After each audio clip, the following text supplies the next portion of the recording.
నిర్మల్ జిల్లాలో మాదక ద్రవ్యాల నిర్మూలనకై అవగాహన సదస్సు జరిగింది.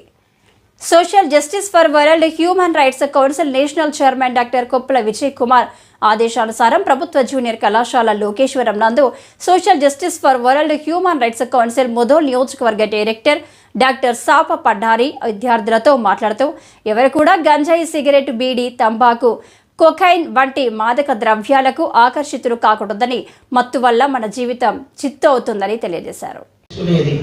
అప్పుడు ఆక్సిజన్ పెట్టాలంటే గంటకు ఇంత అనేటటువంటి రూపాయలతో కొన్ని లక్షల రూపాయలు వెచ్చించవలసి వస్తుంది. ఎవరు నష్టపోతున్నారు? మీ తల్లిదండ్రులు నష్టపోతున్నారు. మీరు చేసినటువంటి తప్పిదానికి. అంటే మీలాంటి యువకుడు, మీరని కాదు, ఇక్కడ ఎవరైనా ఉంటే దానిని మానుకోండి. ఎవరైనా ఆకర్షితులైతే దాని నుంచి తప్పించుకోండి. తర్వాత తప్పించుకోలేము. ఒక్కసారి రుచి అనేటువంటిది చూసినటువంటి, అంటే జీవ అనేటువంటిది, నాలుక అనేటువంటిది ఒక్కసారి రుచి చూసిందనంటే మానుకోవడం కష్టం. కాబట్టి పిల్లలారా, మీ యొక్క సీనియర్లు ఎవరన్నా అలవాటు ఉంటే వాళ్ళ యొక్క స్నేహం మీరు చేస్తా ఉంటే వాళ్ళని చెప్పండి, అరే నాయన అన్న నీతో నేను తిరుగుతాను కానీ అలవాటు మానుకుంటే తిరుగుతానని చెప్పండి. జూనియర్ సీనియర్ చెప్పండి, నువ్వు అలవాటు మానుకుంటే నేను వస్తా. ఎందుకంటే సావాసమే మన యొక్క అలవాట్లకు కారణం అవుతుంది. సీనియర్ ఎలా ఉంటే మనం కూడా అటువంటి అలవాట్లకు అలవాటు పడిపోతాము. కాబట్టి మనం అటువంటి అలవాట్లు చేసుకోకూడదు. ఎందుకు? తల్లిదండ్రులకు అనవసరమైనటువంటి, ఇక్కడ చూడండి, ఇక్కడ గ్రామీణ ప్రాంత విద్యార్థులు ఉన్నారు.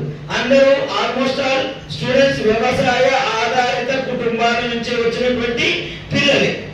మన తల్లిదండ్రులు రాత్రనక పగలనక పాములలో, పుట్టలలో, తేళ్లలో, రాళ్లల్లా, రప్పలల్లా, బురదలల్లా, వర్షంలా తడుచుకుంటా, ఎండుకుంటా, ఎండగా ఎంతో కష్టపడుతూ ఇక్కడికి మీరు పంపిస్తున్నారు. ఎందుకు పంపిస్తున్నారు? నేను ఎట్లా కూడా చదవలేదు, నా కొడుకన్నా చదువుకొని, నా పాపన్నా చదువుకొని, వాళ్ళన్నా ఒక ఉన్నత స్థాయిలో ఉండాలా, వాళ్ళన్నా ఎదగాల, వాళ్ళన్నా సొసైటీలో ఒక ఉత్తమ స్థాయిలో ఉండాలా అనేటటువంటి వాళ్ళ యొక్క ఆశలను. ఎందుకంటే ఆ రోజులలో ఆర్థిక కారణాల చేత కావచ్చు, లేదా సౌకర్యాలు లేకపోవడంతో కావచ్చు, వాళ్ళు చదువుకోలేదు. వాళ్ళ యొక్క ఆశలను, ఆశయాలను మీ రూపంలో నెరవేర్చుకుందామని వాళ్ళు ఎన్నో కలలు కంటున్నారు. ఆ కళను సాకారం చెయ్యడానికి మీరు కష్టపడతా ఉండండి. ఈ అనవసరమైనటువంటి వ్యసనాలకు దూరంగా ఉండండి. ఒకవేళ అంటే నేను చెప్పేది ఒకటే, మీకోసం మీరు బతకకండి, మీకోసం మీరు బతకకండి.